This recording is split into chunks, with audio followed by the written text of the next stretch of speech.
Se cree que la comunidad de creyentes de esa zona surgió en el periodo del evangelismo ligado a la época en que Pablo estuvo en Éfeso, por allá entre el año 52 a 55 después de Cristo. Recordemos que el apóstol Pablo plantó en esa zona de Asia varias iglesias, ¿cierto? Entre esas, pues la de Colosas, a la cual está dirigiendo esta porción de la palabra de Dios que hemos leído, pero también a la de la Odisea y la de Hierápolis. Y se ve a través de esta porción de la palabra de Dios, de la carta a los colosenses, que una persona que estuvo al frente de eso y que se cree que él fue el que la constituyó, la iglesia de Colosas, es Epafras. Epafras vivía allí en Colosas y pues él fue un fiel misionero de Cristo. Y ahí hay otros fieles, Arquipo y otros fieles que también nombra la palabra de Dios, que fueron como los columnas y los baluartes de esa iglesia. Entonces, se cree que esa iglesia, esa congregación surgió precisamente a través de ese tiempo de evangelismo en que el apóstol Pablo estuvo allí por los lados de Éfeso. En el libro de Colosenses, que es una carta relativamente corta, tiene 4 capítulos, nosotros podemos encontrar varias enseñanzas de carácter teológico. Una de ellas es la de la deidad de Cristo. En el primer capítulo prácticamente está hablando de ello. Luego también vemos que habla de la reconciliación, de la redención, del perdón, y de manera especial entre el capítulo 2 y 3 está hablando precisamente de alguna enseñanza hereje que estaba amenazando la iglesia de ese tiempo. Y en el capítulo 3 y 4, pues vamos a encontrar ya como unas exhortaciones a esas prácticas de esa conducta anticristiana. Entonces es una porción relativamente corta, pero muy profunda, que tiene una enseñanza también muy actual. Se cree, no es así, porque no está una comunicación de Epafras directamente aquí en la palabra, pero se cree que Epafras le mandó algún informe al apóstol Pablo y le comentó de aquellos falsos maestros que estaban trayendo alguna serie de enseñanzas a los colosenses que los llevaban hacia un ritualismo, hacia unas prácticas, como dice en alguna porción anterior del capítulo 2, que son tradiciones de hombres o rudimentos según el mundo, tradiciones de hombres según los rudimentos del mundo. Y eso estaba llevando, digamos, a esa población a un ascetismo, pero también a una práctica de vanas especulaciones filosóficas. Y eso, pues, digamos que esos errores llamaron la atención de Pablo para poder específicamente expresar todo esto que encontramos en la carta de los colosenses. Cuando estoy hablando de ascetismo, simplemente esto se trata de una doctrina filosófica que buscaba purificar el espíritu a través de la abstención de las cosas materiales, a negarse a muchas cosas de ese orden.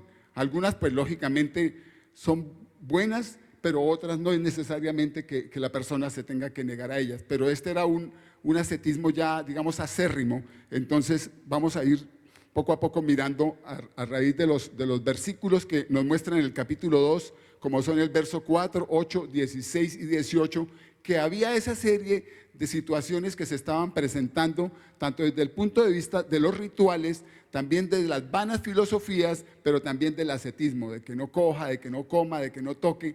Ese tipo de cosas se estaban dando allí en la iglesia y en Colosas directamente.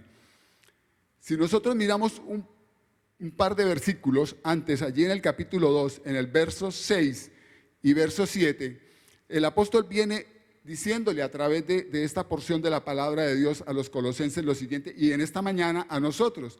Dice, por tanto, de la manera que habéis recibido al Señor Jesucristo, andad en Él. ¿Aquí hay alguno que haya recibido al Señor Jesucristo en su corazón?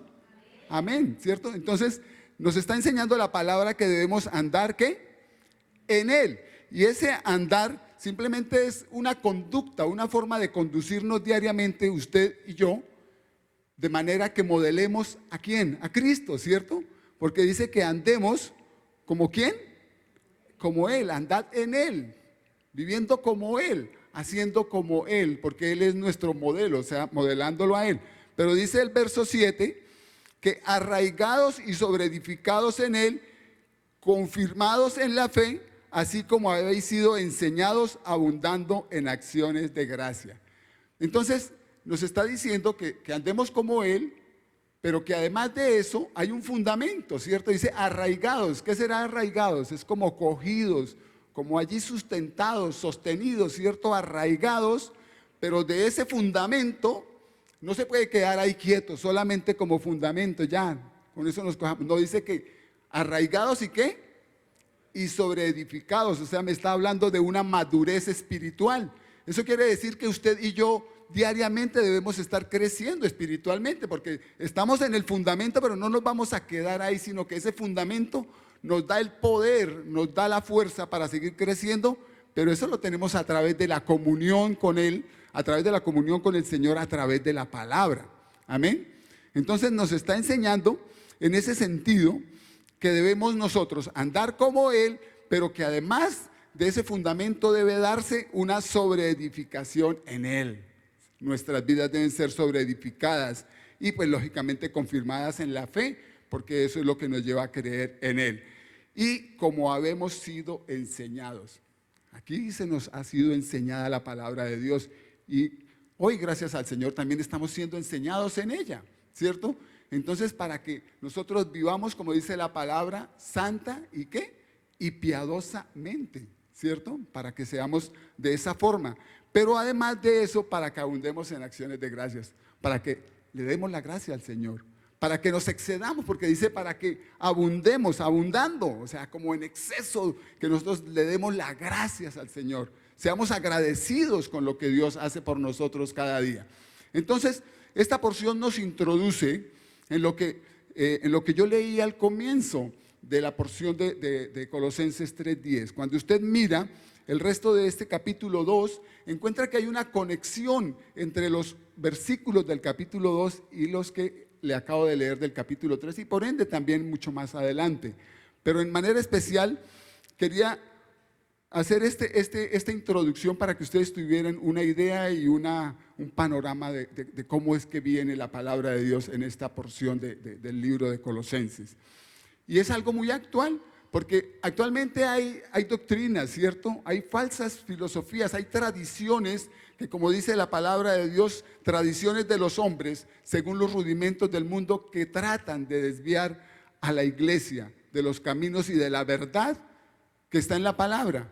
Y se da es porque no hemos sido arraigados, porque no nos hemos preocupado por arraigarnos allí en el fundamento, pero también no nos hemos preocupado por sobreedificarnos en el fundamento de la palabra de Dios. Y ese es el desafío para que en esta mañana cada uno de nosotros entienda que la vida cristiana es eso, es una vida de madurez, de crecimiento espiritual, y ese crecimiento debe ser permanente, no puede ser estático, sino que debe ser permanente. Entonces, ya adentrándonos allí en la porción de la palabra de Dios que veníamos leyendo del capítulo 3, yo he dividido esa porción que leímos en 4 aspectos. Un primer aspecto que vamos a tocar es del verso 1 al verso 4 y lo he llamado despójate del viejo hombre. Para quienes toman notas, entonces vamos a ir por 4 aspectos. Primero, despójate del viejo hombre. Dice la palabra de Dios allí que si pues habéis resucitado con Cristo, buscad las cosas de arriba. ¿Dónde está quién? Cristo, sentado a la diestra de Dios Padre, ¿cierto? Está sentado allá a la diestra de Dios. Poned la mira en las cosas de arriba, no en las de la tierra, porque ¿qué? Porque hemos muerto, ¿cierto? Hemos muerto al pecado. Y vuestra vida está escondida con Cristo en Dios. Cuando Cristo vuestra vida se manifieste, entonces vosotros también seréis manifestados con Él en gloria. Amén. Entonces dice la palabra de Dios allí que si pues habéis resucitado con Cristo, si pues dado que, ¿cierto? Podríamos decir, si pues dado que usted y yo hemos resucitado con Cristo, pues allí hay algo bien importante que nos demanda hacia adelante. Es digamos, el fundamento de la práctica cristiana, o esa vida práctica, debe tener un fundamento, un cimiento que debe estar en la palabra, debe estar cimentado en la palabra. Usted y yo por la palabra sabemos que Jesucristo ha resucitado, amén. ¿Cuántos saben que es así? sabemos que Él ha resucitado de los muertos, ¿cierto? Entonces nuestra identidad como hijos de Dios, como cristianos, se hace real con Él. De tal forma que hay una unión entre Cristo y los creyentes, ¿cierto? Y de esa unión, como nos lo muestra allí en Colosenses 2:12, es que nosotros podemos entender que así como a través del bautismo nosotros somos sepultados en Él, pero también a través del bautismo nosotros somos resucitados en Él. Y eso es lo que nos muestra Colosenses 2:2, en esa unidad, en esa unión que podemos nosotros tener con el Señor. Dice, sepultados con Él, ¿en qué? En el bautismo, en el cual fuisteis también resucitados, ¿qué? Con Él, mediante la fe en el poder de Dios que le levantó de los muertos. Entonces, estamos vivos nosotros, ¿cierto? Morimos al pecado, pero estamos vivos para que nosotros podamos comprender las verdades espirituales que Él tiene para nosotros, ¿cierto? Hemos muerto al pecado cuando descendimos a las aguas, cuando nos sumergimos allí, pero también resucitamos con Él cuando emergemos de las aguas, cuando salimos de las aguas, ¿cierto? Y entonces, en esa identidad en la que usted y yo estamos, es la que Pablo aquí utiliza para ilustrar esa realidad espiritual.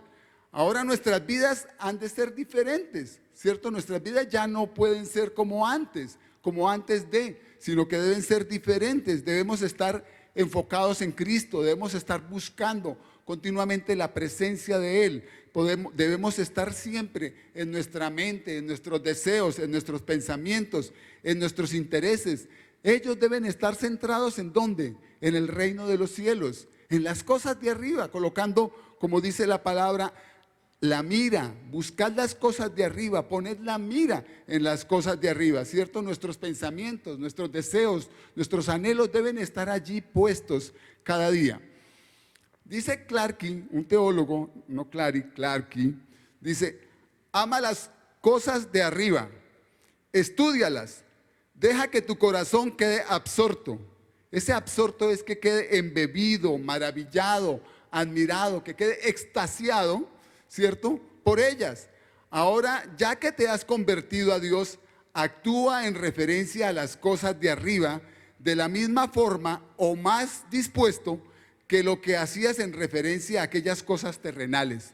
O sea, así de igual manera, o aún más, o aún mejor que debería ser así, a como yo de pronto me disponía para las cosas terrenales antes, aún más o así por lo menos debería ser mi comportamiento, mi actitud por la búsqueda, por la comunión con Dios. Amén.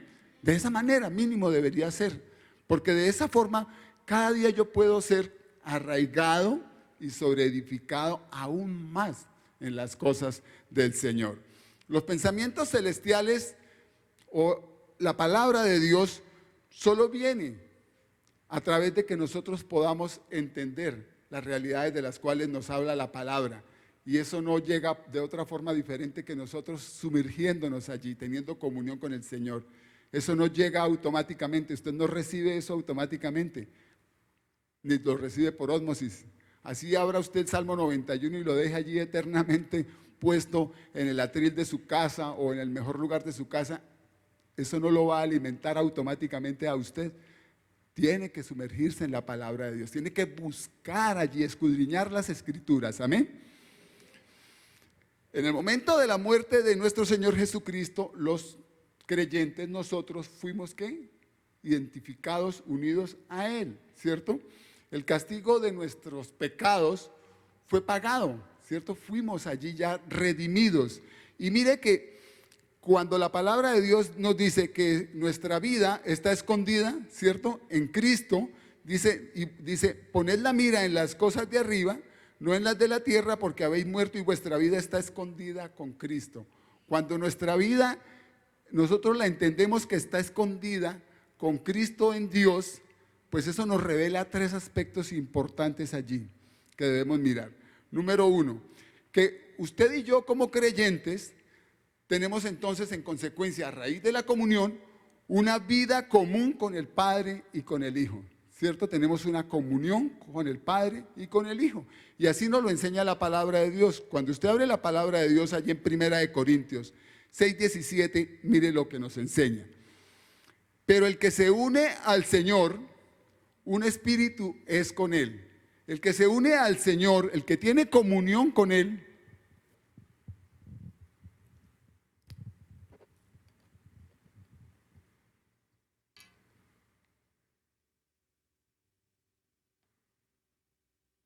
tiene comunión con Él, entonces se une a través de su espíritu, ¿cierto? Dice, pero el que se une al Señor, un espíritu es con Él. Esa comunión nos permite a nosotros entonces entrar en esa unidad con el Padre y con el Hijo, ¿cierto? Número 2, esto no lo entiende el mundo, porque no puede ser entendido de forma del ser natural, sino que se entiende espiritualmente, y así nos lo muestra la palabra de Dios también. Hay más atrasito en 1 Corintios 2:14. Pero el hombre natural no percibe las cosas que son del Espíritu de Dios, porque para él son locura, y no las puede entender porque se han de discernir, ¿qué? Espiritualmente, es de la forma como se discierne. Entonces, primero hay una unidad, pero también esa unidad, esa comunión se da de forma espiritual, y el mundo no la va a poder entender porque se discierne espiritualmente.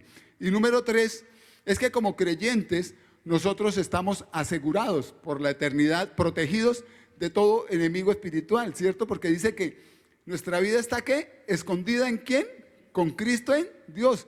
Y si está escondida nuestra vida allí, ¿quién se va a acercar a tocarla? ¿Quién se va a acercar a tocar tu vida? El Señor nos protege, o sea, estamos asegurados en Él, ¿cierto? ¿Creemos en la palabra? Claro que sí la creemos, ¿cierto? Nuestra vida está escondida en Cristo, con Cristo en Dios. Bueno, ahora si miramos el versículo 4 de esta porción de la palabra de Dios, nos dice que cuando Cristo, vuestra vida, se manifieste, entonces vosotros también seréis manifestados en Él en gloria. Mire, la promesa grande que tenemos es el regreso de nuestro Señor Jesucristo, amén. ¿Cuántos creen que Él viene pronto? Él viene pronto por nosotros, y esa es una promesa que es real. Pero no solamente veremos su gloria, que es fabulosa, que es poderosa, amén, sino que también nos revela esta porción de la palabra de Dios, y especialmente cuando vamos a Romanos 8:19, es también la manifestación gloriosa de los hijos de Dios. Esa manifestación a la que también hace referencia allí. Dice que entonces vosotros también seréis manifestados con Él en gloria. O sea, veremos la gloria del unigénito Hijo de Dios, pero también habrá la manifestación gloriosa de sus hijos. Amén. Y dice Romanos 8:19 lo siguiente: porque el anhelo ardiente de la creación es el aguardar la manifestación ¿de qué? De los hijos de Dios. Amén. La creación anhela ardientemente, fervientemente lo desea. Tal vez nosotros la veamos muy inmaterial. De pronto no la veamos que ese anhelo porque uno lo quisiera como que sentir, pero la palabra de Dios lo expresa y así debe ser. La creación anhela ardientemente la manifestación gloriosa también de los hijos de Dios, o sea, de su pueblo, de nosotros, amén. Entonces, no solo es la manifestación poderosa de nuestro Dios con el regreso de nuestro Señor Jesucristo, pero sino también la manifestación con Él, de su pueblo, de nosotros, amén. Gloria a Dios. Bueno, entonces, despojándonos del viejo hombre, pasamos a otro aparte. Ahora vamos a mirar del verso 5 al verso 7, y esta porción la he llamado apártese de las cosas de este mundo. Apártese de las cosas de este mundo. Allí en el verso 5 a 7 dice: haced morir pues que lo terrenal en vosotros: fornicación, impureza, pasiones desordenadas, malos deseos y avaricia, que es idolatría. Cosas por las cuales la ira de Dios viene sobre los hijos de desobediencia, en las cuales vosotros también anduvisteis en otro tiempo cuando vivía en ellas. Entonces allí la palabra de Dios nos dice que debemos hacer ¿qué? Morir. Dice: haced morir pues lo terrenal, ¿en quién? En nosotros. En nosotros debemos hacer morir todo aquello que no es agradable a Dios. Las cosas que le son contrarias a la fe, las cosas que son contrarias a nuestra identidad con el Señor Jesucristo. De ninguna manera el Señor Jesucristo hubiera cometido cualquiera de todos estos pecados de los que se hablan ahí, ¿cierto? Pero nos dice la palabra de Dios ahí en el verso 5 que hay que hacer morir pues lo terrenal. Y el verbo que se utiliza allí para hacer morir es el verbo necrosar. Necrosar significa hacer morir, ¿cierto? No significa que simplemente usted diga, ay no, es que yo soy capaz de controlar eso. Ay no, es que yo sí, no hay ningún problema, yo me puedo tomar unita y yo controlo que no me embriago.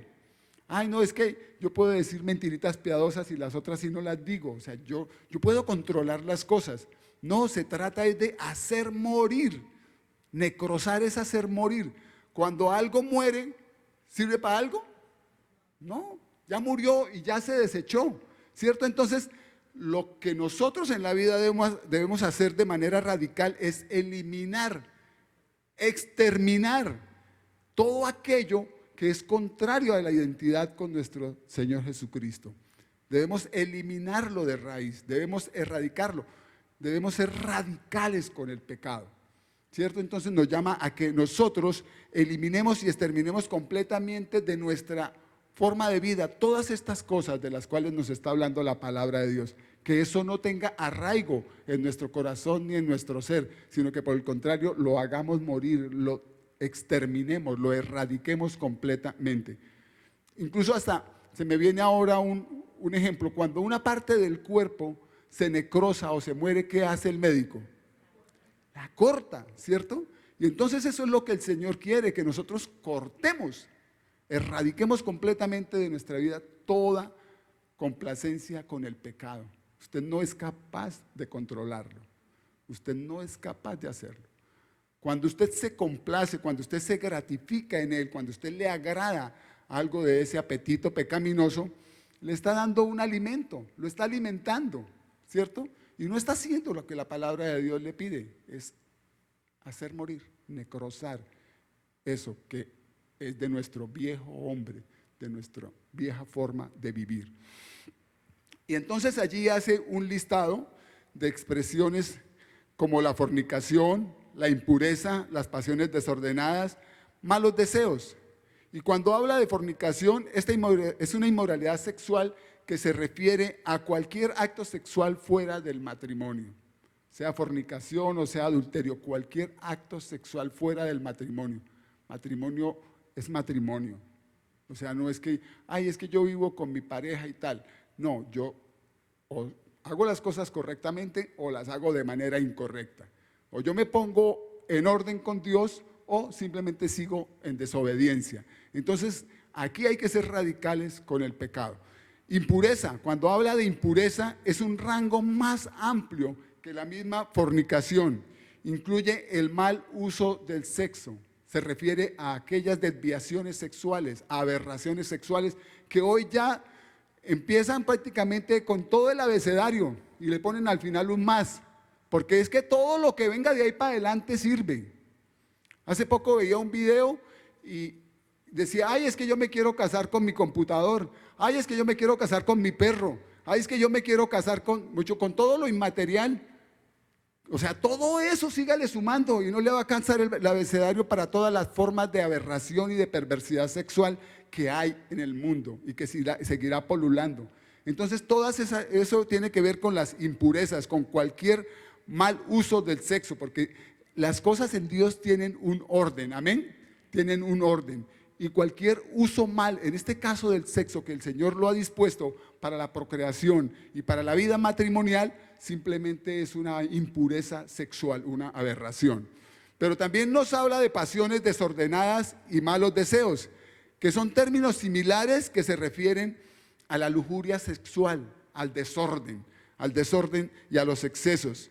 Esos son, digamos que aspectos físicos de vicios y malos deseos también desde el punto de vista mental, ¿cierto? Ahí pueden caber fácilmente aquellos chistes que llaman verdes o palabras de doble intención, ¿cierto? Que quieren decir una cosa, pero en esencia lo que buscan es una vulgaridad o magnificar algún tipo de situación de esas. También nos habla allí la palabra de Dios de la avaricia, ¿sí? Dice malos deseos y avaricia. Entonces, la avaricia también se traduce como codicia. Y su significado es querer tener cada día más, o sea, desear más, poseer más a cualquier precio. y aún más de pronto se desean las cosas prohibidas, las cosas indebidas. Y toda esta serie de aspectos que nos menciona aquí la palabra de Dios en ese versículo 5, pues tienen que ver, y así lo señala la palabra de Dios, que dice que es ¿qué? Idolatría. O sea, todo esto es idolatría, porque ¿qué es lo que busca todo este tipo de cosas? Simplemente la satisfacción personal, la satisfacción de mis deseos personales, ¿cierto? Fornicación, impureza, malos deseos, avaricia. Eso lo que está buscando es simplemente la satisfacción individual, la satisfacción del individuo, de mi ego. No me importa que al otro le falte con tal de que yo tenga y que yo tenga más. No me importa hacerle daño a otra persona a través de cualquier práctica, de cualquier aberración o de cualquier mal deseo, mal pensamiento. Simplemente está buscando la satisfacción de la persona, o sea, satisfaciendo sus deseos, pero no está satisfaciendo los deseos de Dios, que es a los que nosotros debemos siempre acogernos, a hacer su voluntad, a agradarle a Él en todo lo que hagamos. Entonces, cuando yo lo que busco es mi propia satisfacción, pues simplemente me estoy idolatrando yo, ¿cierto? O sea, por eso lo llama que es idolatría. O sea, estoy satisfaciéndome yo. Mi prioridad es yo. La prioridad es mi persona, mi ser. Pero no la prioridad es Dios. ¿Y la prioridad quién es? En nuestras vidas. Debe ser Dios. Él debe ser la prioridad siempre, ¿cierto? O sea, nos damos, como quien dice, culto y vanidad a nosotros mismos. Bueno, en el verso 6, referente precisamente a apartarnos de todas estas cosas del mundo, dice, cosas por las cuales la ira de Dios viene sobre los hijos de desobediencia. Entonces, esta serie de comportamientos, esta serie de pecados, invitan a la ira de Dios, ¿cierto? A que la ira de Dios se descargue precisamente ¿sobre quién? Sobre los hijos de desobediencia. Y el mundo se satisface y se complace vivir de esa forma desordenada, ¿cierto? Y no ponen en su corazón humildad para acercarse a Dios, sino que viven de esa manera desordenada. Y mientras que esas personas continúan con esa forma de vida desordenada, en parte la ira de Dios llega muchas veces sobre ellos, pero la misericordia del Señor hay veces espera, pero algún día estarán frente al Señor para dar cuentas de esos malos comportamientos y esas malas actitudes, porque no se irán a escapar de la ira de Dios, de sus juicios. Amén. En el verso 7 nos está haciendo referencia de que en las cuales vosotros también anduvisteis en otro tiempo cuando vivíais en ellas.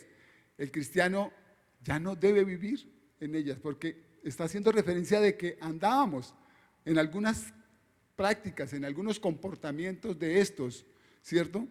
Y de los cuales ya el cristiano, el creyente, ya no debe vivir en eso, ya no debe andar en ello, sino que debe tener su mira puesta, ¿en dónde?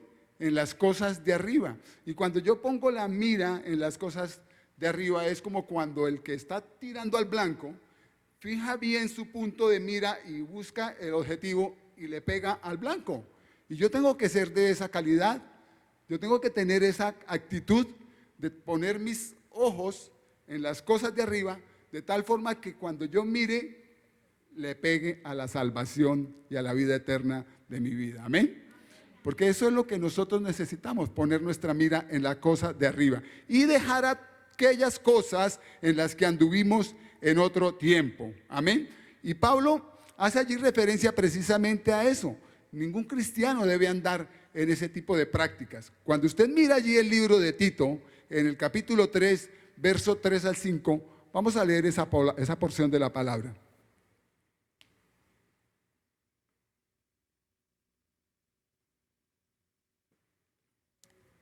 Mire lo que nos enseña la palabra de Dios ahí en el libro de Tito.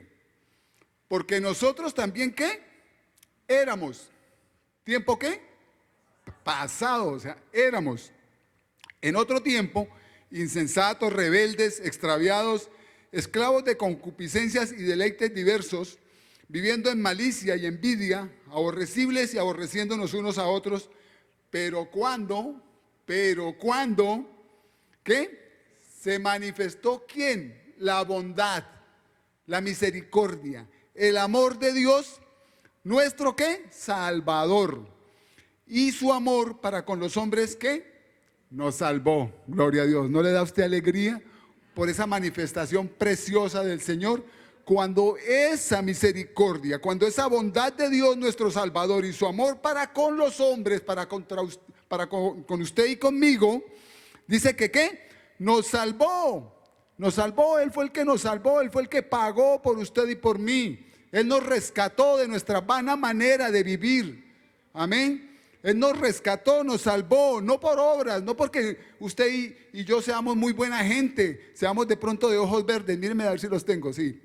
No, no por ello, no por obras, no por nada de las cosas que de un momento a otro usted pueda pensar que, ay, sí, yo soy bondadoso, yo soy generoso. No, no por obras, no por nada de eso, sino que por su misericordia, amén, por la misericordia de Él. Entonces, ya no debemos andar nosotros en esas viejas prácticas, ya eso está allá en el pasado, ya ha sido necrosado, ya ha sido cortado, ya ha muerto para usted y para mí. Esos comportamientos, esas actitudes ya no pueden estar.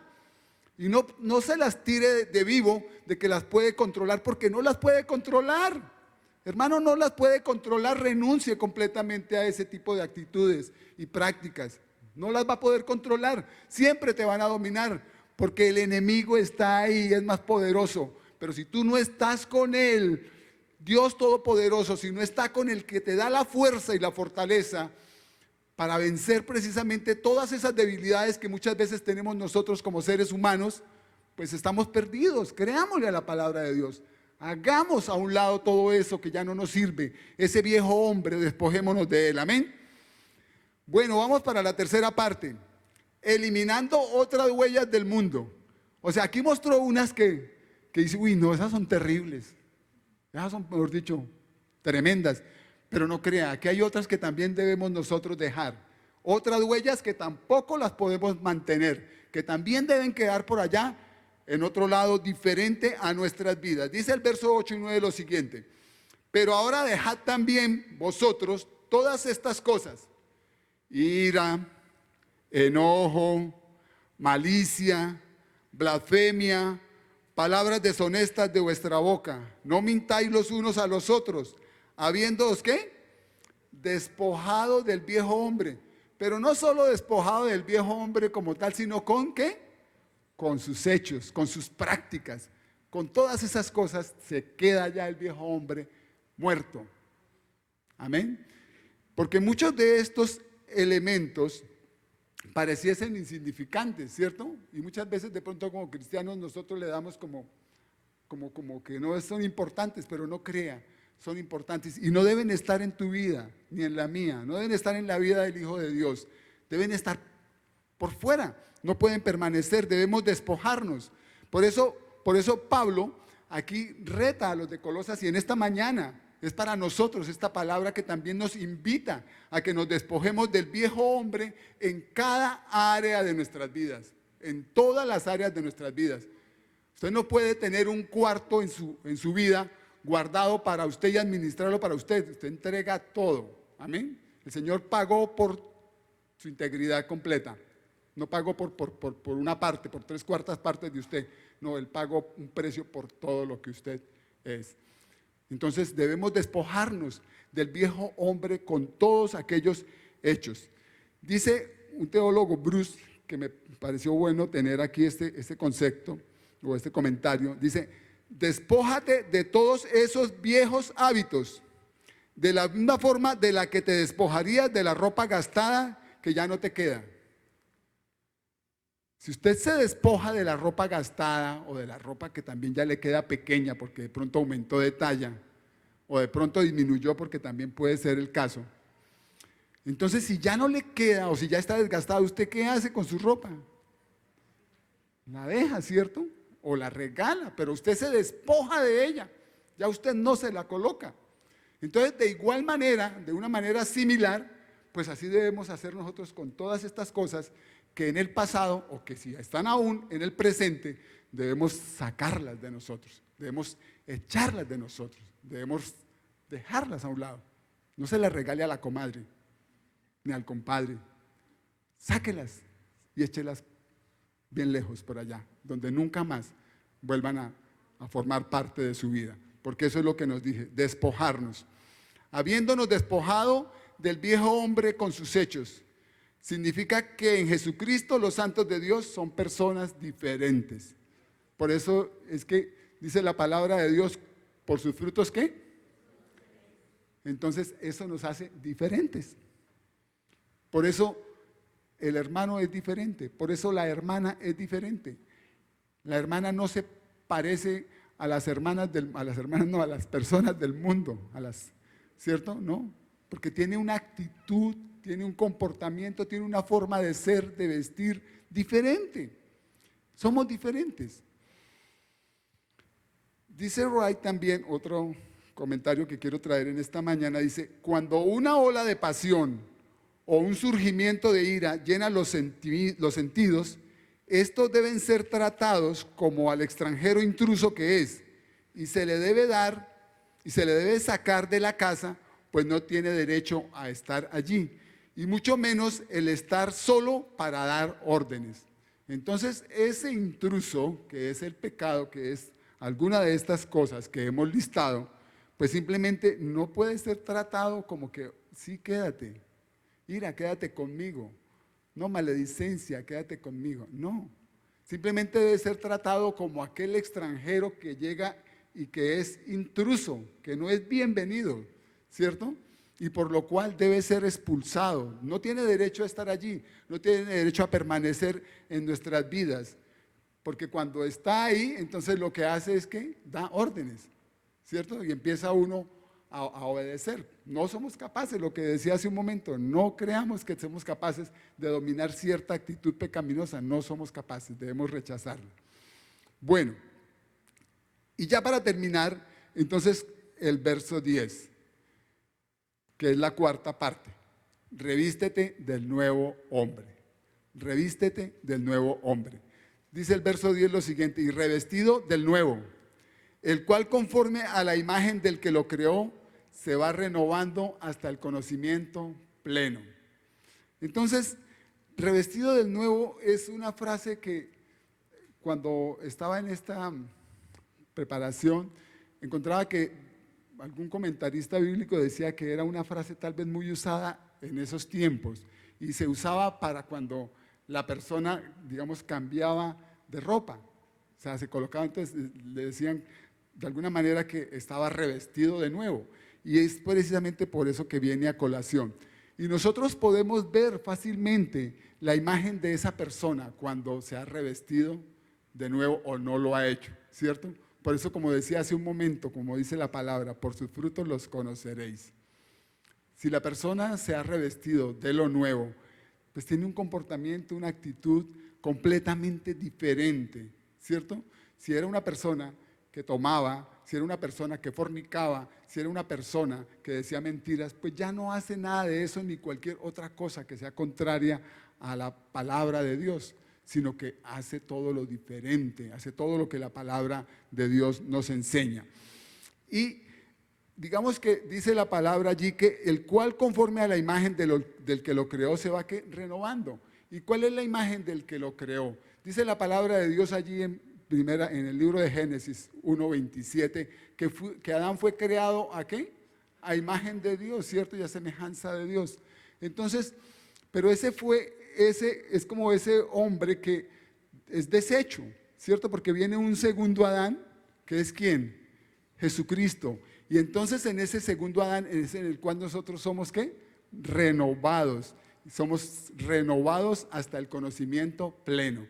Y para llegar a ese conocimiento, después de usted ser renovado, de estar arraigado allí, pues usted necesita crecer para llegar al conocimiento pleno. Si no, ¿cómo va a llegar al conocimiento pleno? ¿Va a esperar que le llegue automáticamente? ¿Va a esperar simplemente que de alguna u otra manera usted sin disponerse a ello lo reciba? No, no va a poder llegar al conocimiento pleno, porque eso es lo que nos pide la palabra, que lleguemos a la medida, a la estatura de la plenitud ¿de quién? De Cristo. Y para llegar a esa medida, a esa estatura, a esa plenitud, pues usted no puede ser indiferente, usted no puede quedarse simplemente en aquellos primeros rudimentos, sino usted tiene que comer alimento sólido, tiene que tener madurez espiritual, dejando todo eso que no le permitía crecer del viejo hombre, pero también preocupándose por crecer espiritualmente, buscando día a día la palabra de Dios. Y eso es lo que usted y yo debemos propender. Pero mire que si uno no quiere hacer eso, mire lo que nos enseña Hebreos 10, 26, 31. Y eso es lo que el Señor tampoco quiere, sino quiere que todos, ¿qué? Procedan al arrepentimiento. Pero mire lo que dice Hebreos 10, 26 al 31, ya para terminar. Porque si pecaremos voluntariamente, después de haber recibido, ¿qué? El conocimiento de la verdad. Usted que ha recibido hoy, palabra de Dios, ha recibido verdad. Y no solo hoy, sino que tal vez también la ha recibido hace mucho rato. Entonces, si pecaremos voluntariamente, después de haber recibido el conocimiento de la verdad, ya no queda más sacrificio por los pecados. Estás haciendo tú y yo, si estamos en una condición de esas, vano el sacrificio del Señor. Dice, sino una horrenda, mire lo que queda, una horrenda expectación de juicio y de hervor de fuego que ha de devorar a los adversarios. El que viola la ley de Moisés por el testimonio de 2 o 3 testigos muere irremisiblemente. ¿Cuánto mayor castigo pensáis que merecerá el que pisoteare al Hijo de Dios y tuviere por inmunda la sangre del pacto en la cual fue santificado e hiciere afrenta al Espíritu de gracia? Pues conocemos al que dijo, mía es la venganza, yo daré el pago, dice el Señor. Y otra vez el Señor juzgará a su pueblo. Horrenda cosa es caer ¿en quién? En manos del Dios vivo. Que el Señor nos ayude, hermanos. Que el Señor nos ayude cada día. Porque solo queremos agradarle a Él. Porque solo queremos hacer su santa y perfecta voluntad. Porque horrenda cosa es caer en manos del Dios vivo.